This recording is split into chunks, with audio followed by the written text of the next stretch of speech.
Boa noite.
Boa noite a todos, boa noite.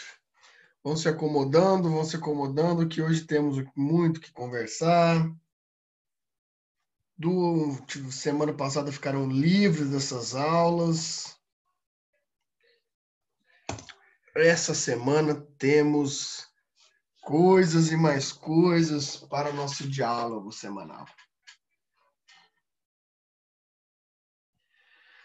Bom, pessoal, é isso aí. Sejam bem-vindos a mais uma semana. Espero que todos estejam bem. Vamos dar continuidade aqui à nossa disciplina da semana passada. Dei aí 4, 5 minutinhos para o pessoal começar a entrar, né? 2 turmas juntas e o impressionante número de 19 pessoas. Que ótimo. Felizes Estamos das aí, 19 professor. pessoas. Exatamente. Felizes das 19 pessoas. Bem-aventurados aqueles que assistem a live de Filosofia do Direito às sextas-feiras à noite. Bom, pessoal, vamos dar continuidade à semana passada que a gente estava falando de Kant. Ainda temos mais alguns elementos kantianos para serem discutidos antes da gente entrar no nosso estudo kelseniano, né? O que, de fato, vai facilitar para a gente em vários momentos aqui, né? Um bom entendimento de Kant vai ser essencial para a nossa discussão sobre Kelsen. Então, 2 aulas de Kant não é exagero, é suficiente. E, bem, A aula passada a gente falou basicamente de conhecimento puro e conhecimento empírico, né? Dentro da filosofia kantiana. Dois elementos bem importantes, né? Que agora a gente desenvolve, né? Se aproximando um pouco mais da categoria normativa da moral, em Kant. Né? Então a gente continua nessa discussão. E vejam, pessoal, o que nos resta hoje? Se temos de um lado já a definição kantiana de que as coisas existem por si, as coisas são puras, as coisas existem independentemente do nosso comportamento, mas também que a racionalidade, que a razão, é também existente em si, o que nos faz categorizar que todo nosso conhecimento vem da experiência, tudo que nós conhecemos vem da experiência. Entretanto, aquilo que nosso conhecimento produz por meio da racionalidade também existe independentemente da coisa em si, né? É aquela questão que a gente falava. A grande questão para o Kant aqui é, da mesma forma que essa caneta existe no plano real, ela existe por si, ela existe no plano do fenômeno, o meu conhecimento, sem ter a experiência da caneta, o meu conhecimento puro de produzir essa hipótese normativa de conhecimento, essa hipótese da caneta, também é real. Então a questão é, da mesma forma que essa caneta existe aqui na minha frente, fenômeno, experiência, empirismo, ao imaginar essa caneta, né, para o Kant, eu não estou imaginando esta, mas estou produzindo uma realidade a partir da minha razão. Então, assim como a caneta pura, assim como a caneta fenomenológica existe, aquilo que eu produzo racionalmente também existe. Existe num plano racional. É uma hipótese pura de dever ser. O que a razão produz também é tão real quanto o que se vê na experiência. A grande questão aqui para o Kant é que o que faz a relação entre essas duas coisas, né? O que faz a relação entre essas duas coisas são hipóteses de juízo que facilitam a nossa compreensão. Né? Então, quando eu chamo esse objeto em si de caneta, quando eu dou a esse objeto em si um significado, eu não estou produzindo o significado do objeto, né? Eu estou produzindo racionalmente a existência dele. Ao chamar de caneta, eu consegui invocar na minha memória, na minha imaginação, na minha consciência, esse objeto. Eu estou criando, de fato, a existência desse objeto para mim e, ao mesmo tempo, atribuindo um juízo normativo igual, que vai unir a relação entre o que eu produzi na razão e entre o que existe no fenômeno. Esse é o juízo de valor. É a relação de juízo de valor que é uma pirâmide axiológica, né? É uma estrutura valorativa que serve, se não, né, para dar valor e dar significado normativo a todas as coisas. Né? Basicamente isso que a gente via e comentava. Né? Fernando, pois não.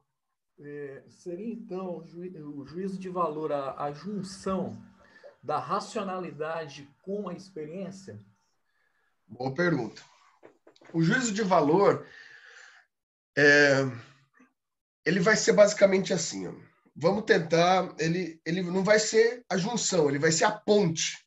Né? Para o Kant, ó, vai estar aqui no chat, vou colocar. Nós temos 3 tipos de juízo. Né? O primeiro juízo é o juízo hipotético. O segundo, o juízo prático. E o terceiro é o juízo estético. Basicamente, o que a gente tem nessas 3 hipóteses de juízo. Né? O juízo hipotético é aquele elemento puramente racional.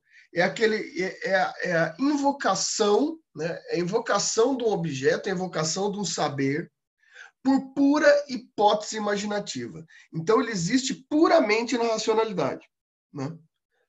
O juízo prático é minha relação de juízo com os objetos em si, com os objetos do fenômeno, aqueles que eu toco, aqueles que eu posso ver, aqueles que eu posso experimentar.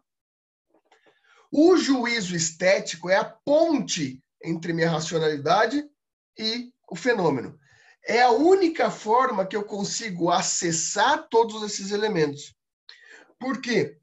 Porque essa estética, né, por isso estético, é a forma como eu imagino e dou significado a determinados objetos. Então, o que liga a hipótese da razão com o fenômeno prático é um juízo estético. É um juízo que faz eu analisar e observar as coisas e dar nomenclaturas e dar conhecimentos e dar formas de redução de complexidade sobre as estruturas.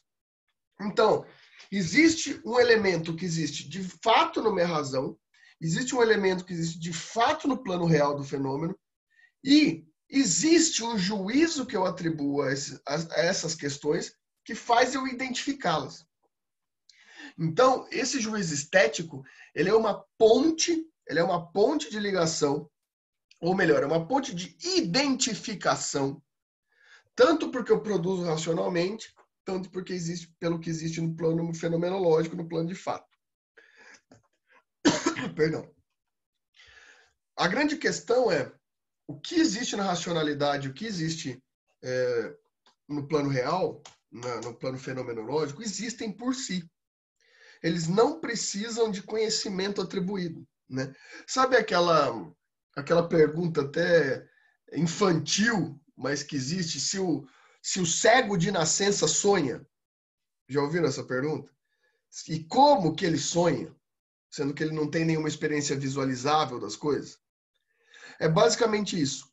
O Kant vai falar, os fenômenos racionais estão lá. Eles estão lá, eles existem por si. Só que a forma de identificar, a forma de atribuir significado, né? Imagina só, uma pessoa com deficiência visual completa de nascença,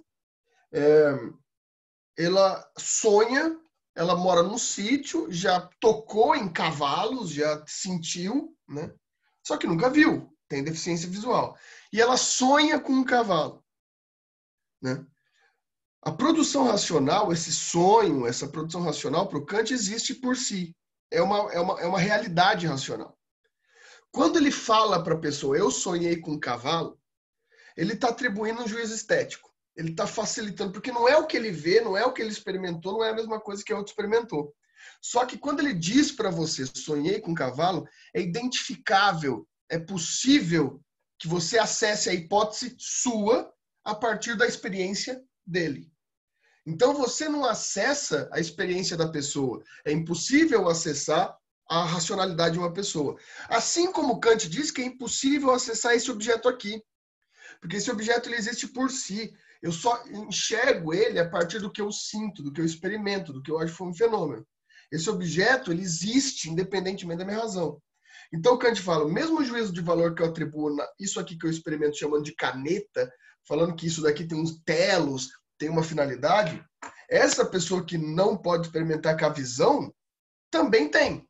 Só que você que pode experimentar com a visão, pode acessar a hipótese dele, independentemente de saber como que é a imaginação, a produção racional dessa pessoa.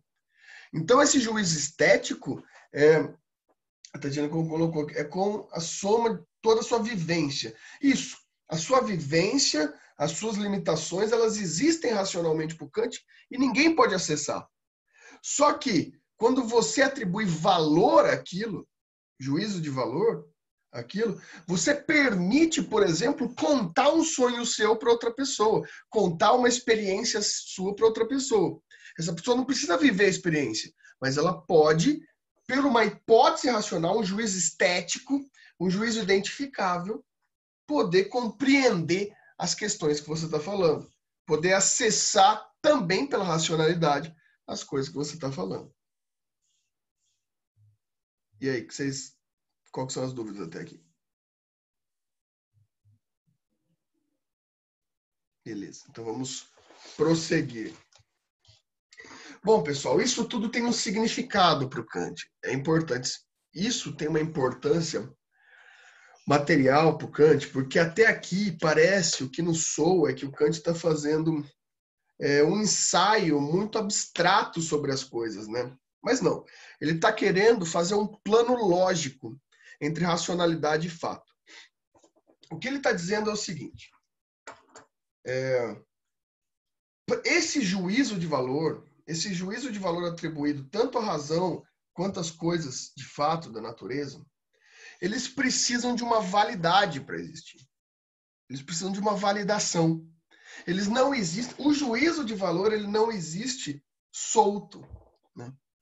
É basicamente aquela coisa de eu virar para vocês, novamente pego esse objeto e digo, eis aqui um trator, né? É impossível, ainda que esse objeto exista por si, a hipótese desse objeto existe por si na sua racionalidade, né? Só que é impossível atribuir juízo de valor diferente a esse objeto do que ele é. Porque ele precisa de uma validade. Ele precisa ser válido do ponto de vista racional para que ele seja válido do ponto de vista prático, né? Ou seja, existe toda uma experiência desse juízo de valor, esse juízo estético, que o Kant diz que ele só funciona a partir de uma validade universal. Ele precisa ser válido. E bem, a primeira grande questão aqui é que para essa validade acontecer, eu preciso de uma hipótese de um objeto real, de um ser e de um dever ser. Só que isso torna-se muito frágil, porque de fato eu posso chegar para você e falar, isso aqui é um trator. Alguns do pessoal que está aqui, né, muita gente está com a câmera desligada aqui, eu não sei se nesse momento você só não está me ouvindo, né? Está deitado na cama, embaixo da coberta, de fone de ouvido, só me ouvindo. Então você não sabe nem o que eu estou mostrando aqui. Então veja, esse juízo estético acaba sendo frágil diante da forma da experiência. Ele precisa ter uma validade supra-racional, ele precisa ser válido para que a racionalidade possa acessar. E o Kant vai dizer que toda legitimidade, que toda validade, o que valida o processo racional no juízo estético das coisas, é uma espécie racional, é uma espécie de juízo racional, né? Que ele é tão puro, mas tão puro, que ele não precisa nem de juízo de valor, ele não precisa de juízo estético, ele não precisa de nada. Existe uma hipótese racional que está além dos nossos juízos de valor. O Kant vai falar que essa hipótese ela é a priori. Né? Escrevendo aqui no chat. Ela é a priori. Existe um conhecimento a priori. Existe uma racionalidade a priori. Existe uma moral a priori para o Kant. Existem determinados elementos que são imperativos. Né? Não só imperativos, como categóricos na sua imperatividade.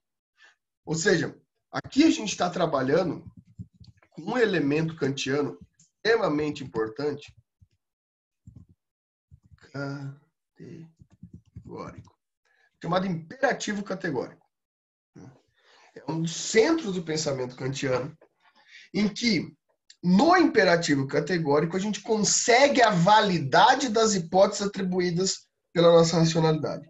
Isso daqui, pessoal, nesse momento é importante vocês pegarem de alguma forma, porque o Kelsen vai simplesmente pegar isso do Kant, usar o mesmo modelo e transformar isso em lei, na norma, como você conhece, né? Estava escrevendo privado, será? Deixa eu ver. Fernando, verifica, acho que você escreveu para uma pessoa específica. É verdade, porque alguém mandou alguma mensagem para mim e não estava aparecendo. Então, deixa eu pôr aqui para todos. Aqui. eu tinha escrito a ideia do a priori, imperativo categórico. Everyone.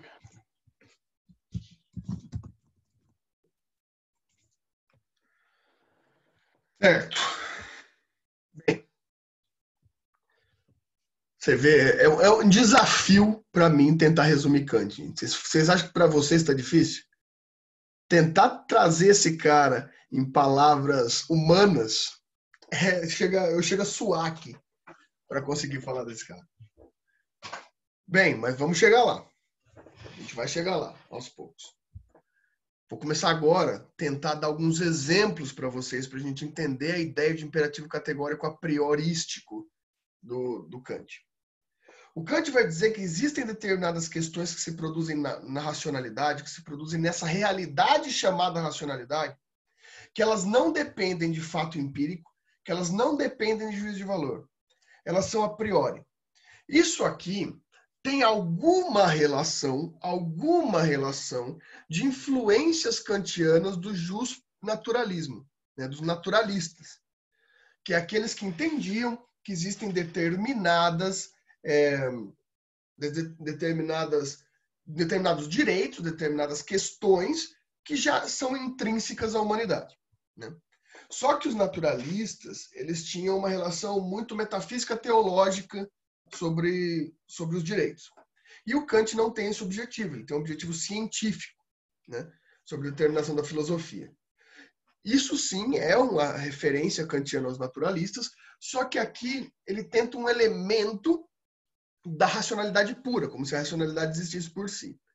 Ele vai dizer, existem algumas questões que você pode definir como repetidas por qualquer pessoa sem prejuízo a ninguém, né? Então ele diz assim, imagine, faça algo, se você for fazer uma ação, faça algo que pudesse ser repetido por todas as pessoas. Então a sua ação, se puder ser repetida por todas as pessoas, é um imperativo categórico. Então ele pensa, a gente pode pensar num exemplo assim, vou adaptar o exemplo do Kant.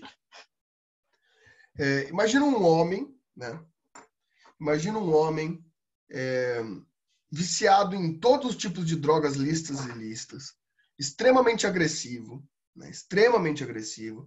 Ele agride, violenta a família dele, né? Diuturnamente, violentando, agredindo.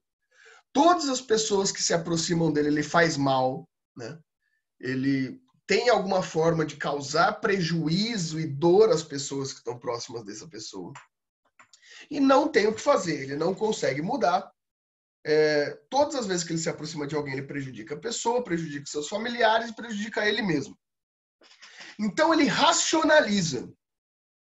Ele pensa, vejam, eu não tenho sentido na minha vida, a minha vida pessoal não tem sentido. Eu não tenho emprego, eu não tenho nenhuma perspectiva. Quando eu me relaciono com pessoas, eu também só trago prejuízo às pessoas. Então, não tem nenhum ponto positivo nas minhas relações intersociais, nas minhas dinâmicas sociais. Sendo assim, se a gente colocar todos os aspectos da vida dessa pessoa, ele vai concluir, se eu me suicido, não há prejuízo nem para mim e nem para terceiros. Muito pelo contrário, vai haver um alívio para mim e vai haver um alívio para terceiros. Só que o Kant disse, como que a gente pode definir isso do ponto de vista de imperativo categórico, daquilo que ele vai chamar de moral? O Kant é um filósofo da moral, né? Então ele vai dizer o seguinte, as nuances do ato, os significados do juízo de valor dado ao ato não importam para a razão universal, porque só importa aquilo que você se identifica. É mais ou menos se a gente pensar, por exemplo, em teoria do valor, né? A ideia de que a modificação do preço não altera a teoria do valor, né? Do valor abstrato, etc., para quem conhece esse tipo de teoria materialista. Aqui é mais ou menos a mesma coisa. Do ponto de vista universal, racional, da lei universal, do imperativo categórico, o que temos aqui? Uma pessoa em dor, em sofrimento, que causa dor a outros pode se suicidar. Então, todas as pessoas sob essa perspectiva, para o Kant, se isso fosse bom, também deveriam ou poderiam se suicidar. O Kant vê, do ponto de vista racional, pessoas em dor que causam sofrimento a outro. Isso justifica o suicídio de todos nós aqui. Todos nós aqui somos pessoas que muito facilmente estamos em dor, muito facilmente causamos dor a outras pessoas. As nuances da espécie de dor causada por aquele indivíduo é puramente juízo de valor. É juízo de valor atribuído à sua própria vida, às suas próprias experiências, como a Tatiana falou aqui em algum momento, às suas próprias cargas de vida. Então faz parte daquela realidade específica. Universalmente é uma categoria abstrata. Essa categoria é dor e sofrimento. Dor e sofrimento está presente em todas as pessoas. Logo, se o ato daquele indivíduo é bom, significa que esse ato é bom para todas as pessoas que sofrem causa do sofrimento, ou seja, todas as pessoas. Então, o suicídio não é, em hipótese alguma, um imperativo categórico. Né? Só que, por exemplo, a ideia de defesa da vida e impossibilidade de matar alguém. Para o Kant é uma forma lógica. Porque, veja, ninguém precisa, a partir de próprias visualizações naturalistas, segundo Kant, da própria ideia de animais não racionais, ter dificuldade de pensar que todas as pessoas lutam pela própria vida. Né? Que as pessoas, em sã consciência, lutam para defender a própria vida. Se alguém tenta te matar, se alguém tenta... se existe alguma coisa que te leve próximo do medo da morte, se você cai da sua bicicleta, você leva a mão na cabeça, se alguém te ataca, você tenta proteger os seus pontos vitais. Né? Estrutura comportamental. Quando você não confia em alguém, naturalmente você levanta o ombro, escondendo o seu pescoço, área vital. Ou seja, existe vamos chamar aqui, não é a palavra correta para o Kant, mas um instinto, existe um instinto pela vida, certo? Se existe um instinto pela vida, significa dizer que você protege universalmente a sua vida. Então, matar alguém implica diretamente num conflito racional com um imperativo categórico de você defender automaticamente sua vida. Logo, é lógico o imperativo de que matar pessoas não é bom por imperativo categórico, porque isso implica na existência da sua própria vida, da sua própria defesa da vida. Porque se eu mato aquela pessoa por isso, por isso, por isso. Se eu matar aquela pessoa se torna imperativo categórico, outra pessoa pode vir a me matar. E eu defendo minha vida. Então, o ato de matar alguém é um ato mau por imperativo categórico, independente de juízo de valor. Isso estaria presente na racionalidade das pessoas, independentemente de valoração. Independentemente de você experimentar a morte. Então, para o Kant, existem certas estruturas racionais imperativas, que não dependem do nosso juízo. E isso, em primeiro lugar, para o Kant, prova a existência da hipótese racional, da racionalidade, porque se você nunca morreu, como você sabe que não pode morrer? Por hipótese produzida somente pela racionalidade. E essa hipótese a priori, ou seja, antes do próprio conhecimento, produzida pela racionalidade, essa hipótese antes do conhecimento, valida a sua racionalidade em produzir conhecimento, em produzir juízo de valor. É a partir daquilo que o Kant vai chamar de hipótese fundamental, né? Hipótese fundamental. Escrevi errado, escrevi hipótese. Hipótese fundamental. Depois o Kelsen, logo mais a gente vai ver que ele vai criar uma norma hipotética fundamental. Mas o Kant vai chamar de hipótese fundamental. É aquilo que se produz somente pela razão e valida a possibilidade de você ter juízos morais. A chave do Kant para a validação do juízo de valor é a moral. Porque a moral é uma produção a priorística, né? A moral é a produção que vem a partir das estruturas mecânicas de pulsão de vida e morte. Então é essa moral que permite com que você tenha juízos a priori, que possam dar juízo de valor, como que a gente pode dizer, mais ou menos aceitáveis dentro de uma sociedade. O que vai ter ponto de discordância sobre fatos de juízo de valor na sociedade são nuances específicas de casos concretos, de hipóteses concretas. A forma como eu falo com você não é bem educada para você, e você entra em conflito comigo. Só que a forma como eu dou o juízo que é o que você merece como educação. Ou seja, é uma hipótese razoável sobre educação, que parte de um juízo hipotético válido. Esse nosso conflito sobre se eu fui ou não fui mal educado é uma nuance do caso concreto. Só que eu consigo entender o que é o sentido racional de educação, de ser educado. Sendo eu ou não segundo a sua opinião, né? O que é a sua opinião? A sua estrutura racional de delimitação sobre essas questões, a sua hipótese. Nós dois entendemos sobre o conteúdo do significado de ser educado.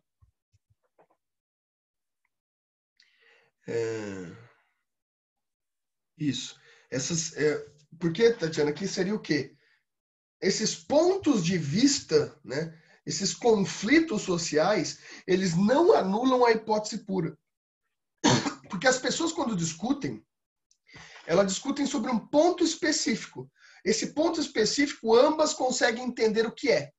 É o juízo de valor atribuído a esse ponto específico que causa o conflito. Mas o ponto é comum de entendimento entre as pessoas. Então, é esse ponto mais ou menos inteligível, entendido pelas pessoas, que é a hipótese universal. É uma hipótese universal. As nuances sobre as opiniões sobre esse ponto são juízos de valor pessoal, que daí dependem de todo um comportamento humano, né? Só que as pessoas que discordam conseguem compreender o elemento central da discussão, o elemento hipotético da discussão, cada um a partir da sua visão. É esse ponto específico que é imperativo, né? Mas é justamente por isso, veja, mais uma vez, eu fui sem educação com você. Eu não acho, você acha. A hipótese fundamental aqui é o ser educado ou não, né? Você vai dizer, você foi mal educado. Eu vou dizer, eu não fui mal educado. Isso é universal, ser educado ou não. Nós dois entendemos que estamos discutindo sobre educação. Nós dois estamos discutindo sobre educação. A divergência sobre o ponto se aquilo é ou não é educação é um juízo de valor específico. É um juízo estético. Educação é um ponto que nós dois conseguimos identificar, né? A nossa hipótese fundamental sabe que ser educado porque, veja, eu consigo explicar o que é ser educado sem emitir juízo de valor de comportamento? Não, sempre quando vou tentar explicar, eu vou falar, ser cordial, não sei o quê, mas me explica o que é ser cordial. Olha só que interessante. Para eu explicar para você que é ser cordial, eu vou ter que emitir juízo de valor de acordo com a minha opinião, de acordo com meus atos. Mas, quando você pensa em ser cordial, você não precisa dessas justificações. Você entende o que é ser cordial. Você entende o que é ser educado. Mas, para explicar isso, você demanda juízo de valor específico que vão modificar a sua e a minha interpretação. Mas a cordialidade faz sentido para mim e para você sem a gente emitir juízo. Mas, ao explicar, gera o conflito específico. Gera o conflito específico. Tá entendendo? E aí, quais são as perguntas até aqui? Professor, para variar, né? Estamos aqui. Quando Kant fala, né? Você falou ali, proteção da vida. Tá. Aquilo que é bom, aquilo que é ruim. Sim. Daí eu estava lendo alguma coisa que eu peguei. Parte mais ou menos do pressuposto seguinte: aquilo que é bom para mim que vai trazer benefício a mim pode trazer a quem está junto de mim. Então, essa ideia de moral é aquela que participa da coletividade, tentando trazer aquilo que eu penso ou que o meu coletivo traz de certo, ou de correto, ou de moral, para a construção de algo melhor. Olha só, João, mais que isso. Aliás, vejam, para o Kant, ele é muito específico e muito, como que eu posso dizer, muito frio quanto a esses conceitos racionais. Então, o que é bom para o Kant? Não é aquilo que é bom para as pessoas próximas de você, ou da construção de uma sociedade melhor. É bom para todas as pessoas do mundo ao mesmo tempo. Então, para ser bom, não dá para ser bom para um ou outro. Tem que ser bom para todo mundo. E esse bom para todo mundo depende de uma hipótese muito específica. Ou seja, o Kant não vai discutir, por exemplo, que a vida boa é a vida que tem determinadas qualidades. Ele vai definir que a vida boa é a vida digna. E o que é a vida digna? É só uma hipótese universal de dignidade. O Kant não vai discutir se dignidade é uma vida com dinheiro ou sem dinheiro, se é uma vida com conforto ou sem conforto, se é uma vida com ou sem alimento de qual qualidade. Ele vai dizer, dignidade é que ninguém use outra pessoa como não sendo seu fim. Ou seja, dignidade é ser fim em si mesmo. Que ninguém te use para outra finalidade senão a você mesmo. Olha como a hipótese dele é abstrata e ampla. Porque ele vai dizer, digno é uma hipótese universal. Que você nunca seja usado por alguém sem ter a sua própria finalidade de vida. Por exemplo, ser um escravo. Vou dar um exemplo aqui. Você ser usado para fazer um trabalho para alguém. Né? Então ele vai dizer assim, não me interessa se o conceito de dignidade em determinado grupo é bom ou é ruim. Para ser bom ou ser ruim, ele tem que ser bom ou ruim universalmente. Isso tem que ser aplicado a todas as pessoas do mundo ao mesmo tempo e todas as pessoas do mundo terem sua justificativa boa sobre isso. Se alguma pessoa do mundo achar que aquilo não é bom, é juízo de valor e não hipótese fundamental. Porque daí os juízos de valor vão modificando de estrutura de sociedade para estrutura de sociedade, de grupo para grupo. Né? Só que esses juízos de valor que derivam de grupo para grupo só existem porque eles se fundamentam numa hipótese fundamental e universal para o Kant. Né? Se a vida das pessoas perto de você, da sua família, da sociedade, são boas por esse motivo, isso só se fundamenta porque você, as pessoas próximas de você, a sociedade e o mundo todo tem um conceito de vida como vida existente, de vida que não pode ser matável. Né? Então existe um conceito basilar, um conceito hipotético, e tudo que vem depois disso é juízo de valor. É atribuição moral específica da experiência de cada um. Você conseguiu entender, João? Tá, vamos ver. Tá. Pelo que eu estou vendo aqui, você está trazendo uma visão que vem de lá para cá. De lá para cá.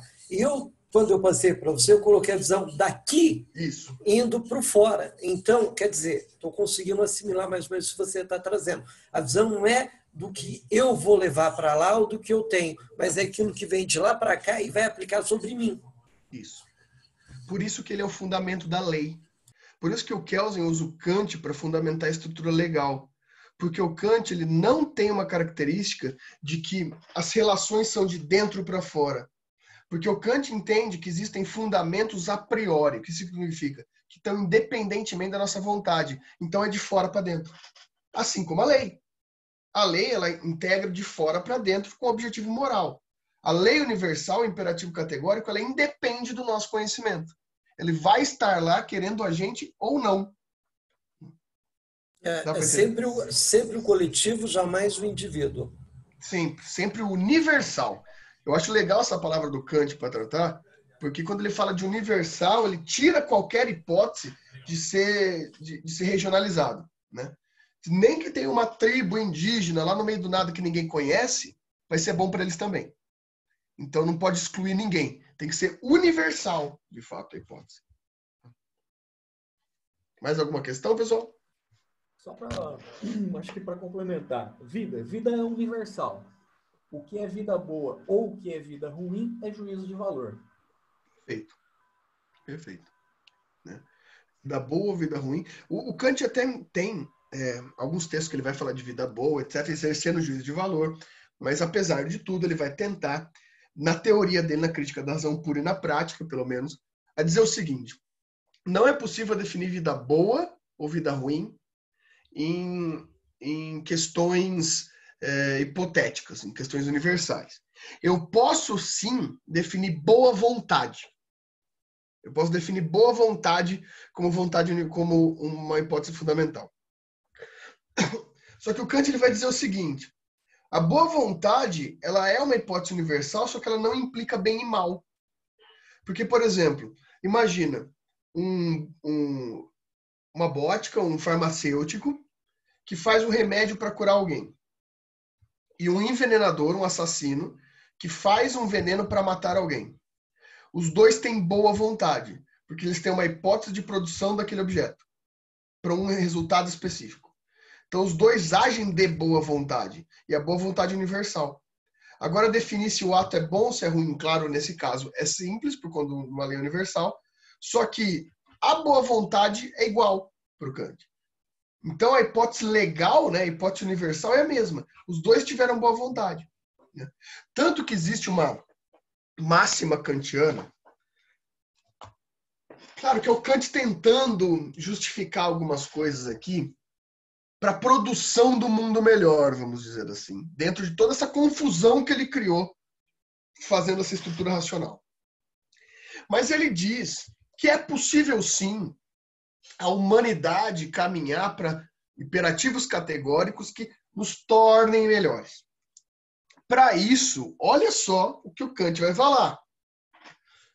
Você precisa, ao mesmo tempo, agir por dever e agir por vontade.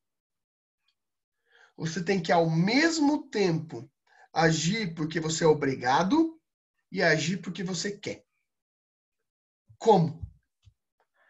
Agir por dever e agir por vontade é um paradoxo, né? E o Kant fala que essa é a única forma da humanidade viver em paz, aquilo que ele vai chamar de paz perpétua. É um texto do Kant chamado Paz Perpétua. Agir por dever e agir por vontade. Olha que loucura. Então, é essa loucura. Para alguém agir dessa forma, ele tem que ser criado num local diferente e tem que ser enfiado na cabeça dele que o certo e a vontade dele vão estar sempre agindo junto. Agora, esse certo vai ser dado a ele por alguém, por um sistema que vai colocar o certo, e ele vai acreditar naquilo. Uma coisa meio louca, uma visão que eu vejo nisso aí é a Coreia do Norte. Aquele cara lá, louco, e você vê aquele povo que venera o cara, pelo menos é passado. Quer dizer, tudo que o cara fala é verdade, é o certo. Então, a minha vontade como indivíduo é fazer aquilo que ele traz para mim que é certo. É o meu dever acreditar naquilo. Seria isso. A grosso modo. De certa forma, sim. O Kant é que ele vai ter uma grande dificuldade em explicar isso, sabe por quê? Porque o Kant é um protestante. O Kant é um religioso muito fervoroso. E quando ele começa com essa teoria, não sei se você percebe, mas ele começa a negar a existência de Deus. Né? Porque ele começa a falar, agir por dever e agir por vontade é impossível se você segue dogmas religiosos. Se você segue o Estado. Porque vai ser uma vontade vinda de fora e não uma vontade sua. Vai ser puro dever. Porque tem toda aquela questão cristã, por exemplo, de agir por temor. Não tem aquela questão do Novo Testamento de agir por temor, no Antigo também? Isso vai contrariamente à hipótese kantiana, porque daí a pessoa estaria agindo só por dever. Assim como, por exemplo, eu aproveitei o seu exemplo de estruturas ditatoriais, porque o Kant ele vai justificar essas estruturas que não é possível, porque a pessoa ela vai estar agindo só por dever. Ainda que ela pense que tem vontade, ela está agindo por temor. Então o Kant vai falar, não é ainda. Eu quero uma vontade genuína. Eu quero que a pessoa sinta vontade de fazer, mas tem o dever. E o Kant não consegue nem explicar isso direito, porque ele vai ficando louco. Isso já é na segunda parte da teoria dele, na crise da razão prática, que ele escreve basicamente para falar que ele não matou Deus, porque ele começa a ser acusado sobre o grande assassino de Deus, que tirou Deus da teologia metafísica e colocou tudo na razão. Então ele colocou como Deus fosse uma hipótese pura, só existente na razão. E o Kant meio desesperado com isso, começa. E ele começa a falar umas coisas que, por exemplo, imagina só. Agora, na pandemia, todo mundo faliu, só tem você com o seu mercadinho. Né? Só tem você com o seu mercadinho. Daí o João Paulo, também abre um mercadinho. Daí, veja, você começa a vender tudo extremamente mais barato. Daí o Kant pergunta, você está vendendo extremamente mais barato porque você quer ou por concorrência? Se é porque você quer, ao mesmo tempo você tem consciência do dever que você está vendendo mais barato para fazer bem para as pessoas? É mais ou menos isso. Você tem querer e dever ao mesmo tempo. Porque só o querer pode trazer atos injustos. Então você precisa do imperativo categórico que mande no seu dever, mas que você haja por pura vontade. Né? Fernando. Isso é extremamente complicado. Tá. Voltando aqui um pouquinho, uma aula que eu gosto de conversar com você, que a gente abre um pouco a mente. Quando você fala, Kant, o temor do Estado, o temor a Deus. O protestante, dentro da visão protestante, o temor a Deus não é o medo.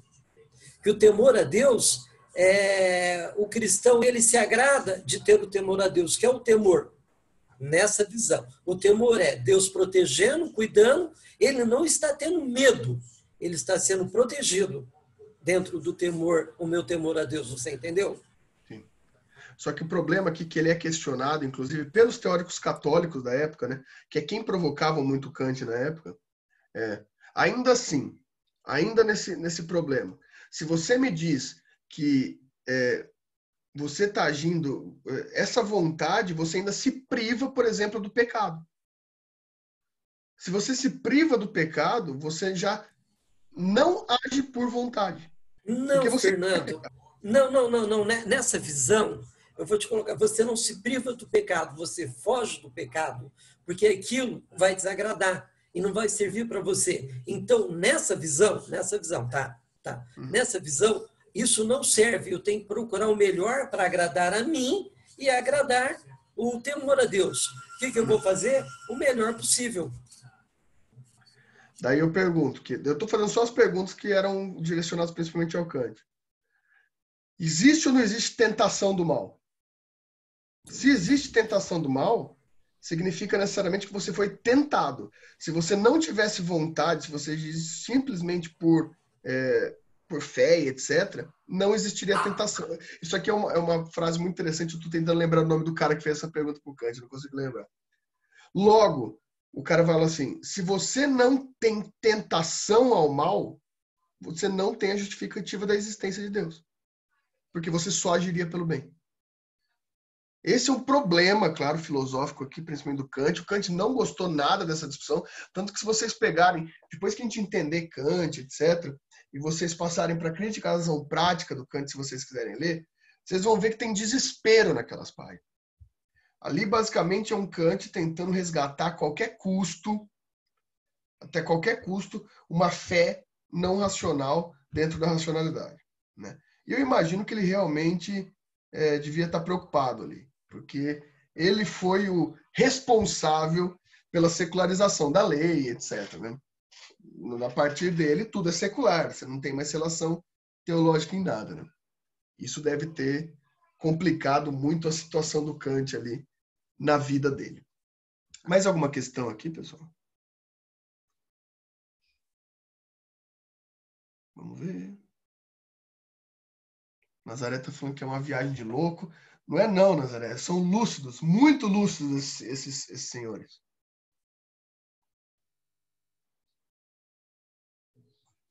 O Gabriel perguntou se para o Kelsen é um juízo de valor ou uma lei fundamental. A gente vai ver a partir da aula que vem. A lei, ela se baseia numa lei fundamental e ela não é juízo de valor, a lei pode ser pura, mas a gente vai ver. Tá. Bem, então tá. Pessoal, então, o que a gente falou hoje? A gente falou que existe uma hipótese racional pura, existe o que é produzido pelo conhecimento é juízo de valor, porque é empírico. Só que existem também por si. E se fundamentam por uma hipótese a priori, por uma hipótese fundamental a priori, que é um imperativo categórico. aquilo que pode ser feito por qualquer pessoa do mundo ao mesmo tempo e continuar sendo bom. Continuará sendo bom. Agora é só perguntas, eu não vou mais ir para frente não, senão vocês que vão ficar loucos, né? Se não tiver nenhuma pergunta, acabamos por hoje. Deu 1 hora de aula, um pouquinho menos de 1 hora. Não, mano, vocês estão bem. O louco tô eu. Vocês estão bem.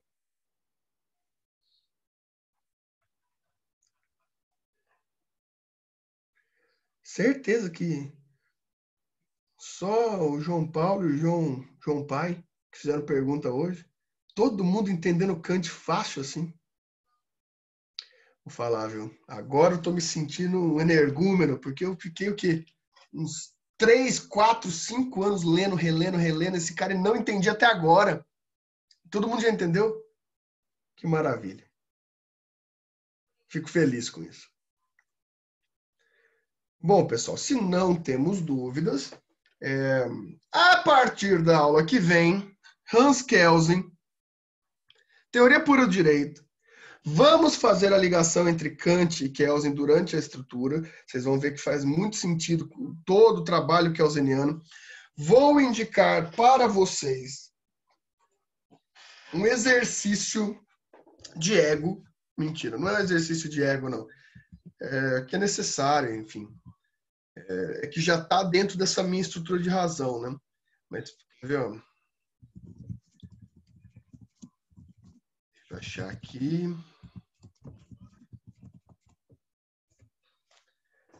Aqui, ó. Estou passando para vocês aí, vai ajudar bastante, eu acho. Né? Eu acho. Né? Já mandar aqui com a saída em PDF aqui. Esse aqui que eu estou passando no chat agora é um texto meu e do Zene, um artigo meu e do Zene, que fala das relações Kant e Kelsen. Tá? Uma teoria geral de estrutura de Kant e Kelsen. Seria interessante vocês lerem para a aula que vem, se for possível. É um artigo, não é um livro. É um artigo, não tem mais de 20 laudos. Não. É um artigo, é na linguagem que eu já falo normalmente, então por isso que eu estou passando ele. É um artigo que está escrito já faz uns 4, 5 anos, mas enfim, ainda Kant morreu faz 200, então não faz diferença. Se vocês puderem ler, eu agradeceria, porque isso facilitaria a nossa discussão na aula que vem. Tá? E é isso. O que mais?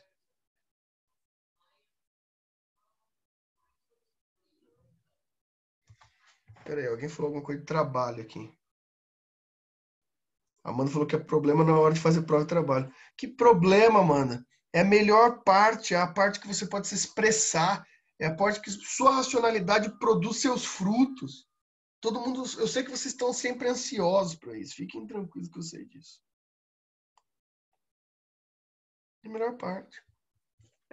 Então, beleza. Seus silenciosos, né? Tô vendo aqui, né? Quem tá aqui. Na aula vocês falam pra cacete, né? Perdão pelo palavrão, né? Aqui, ó. O outro aqui. Professor, vamos falar a verdade. Ó, segunda-feira já vai voltar os bar. Por que não volta a faculdade também? Por que será? Será que é porque tem 50 pessoas todas juntas dentro de uma sala de aula? Na nossa sala, pelo menos, dá para colocar um lá na parede e o outro lá no outro canto. Na minha aula dá. Na minha aula seria o lugar mais seguro de Maringá, né? Na minha aula. Teria no máximo 4 pessoas ali, então seria o lugar mais seguro possível. Ai, que horror. Ué, isso daí não é comigo, isso daí é com o governador. Vão lá e pressionem o governador, porque o governador que manda fechar as escolas e as faculdades, não eu. Né? Essa é a questão. Então, beleza, pessoal. A gente se fala semana que vem. Daqui a pouco essa aula está no YouTube. O Danilo Liberal aqui, o Danilo Matias Ruivo, pseudo-liberal aqui, mandou um joinha. Muito obrigado, Danilo. Fica quieto a aula inteira, né? Só fica falando merda, mandando reportagem do Olavo de Carvalho, mas aqui fica quieto, né? Tá ótimo. Cadê a pergunta da Rosilda? Não tô achando essa pergunta aqui, Rosilda. Copia de novo aí, Rosilda, que eu não tô vendo.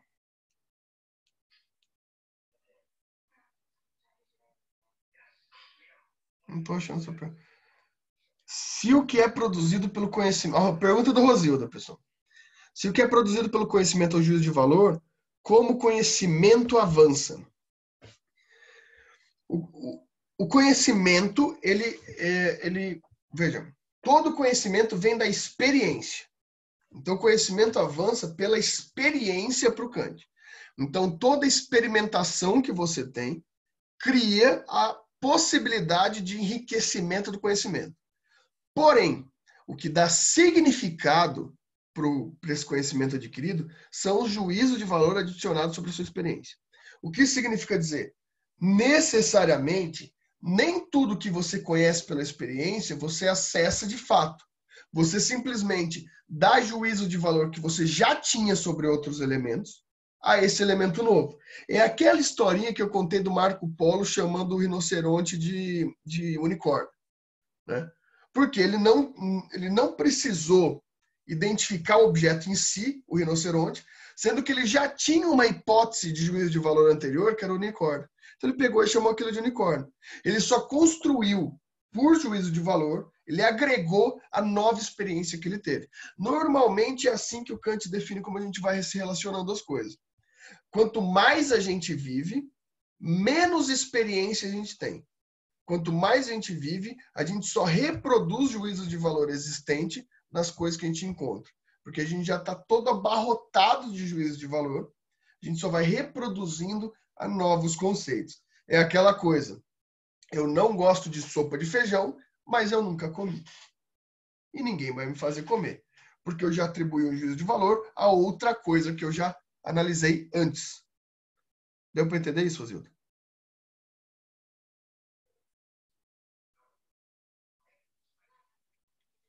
E aí, o que mais?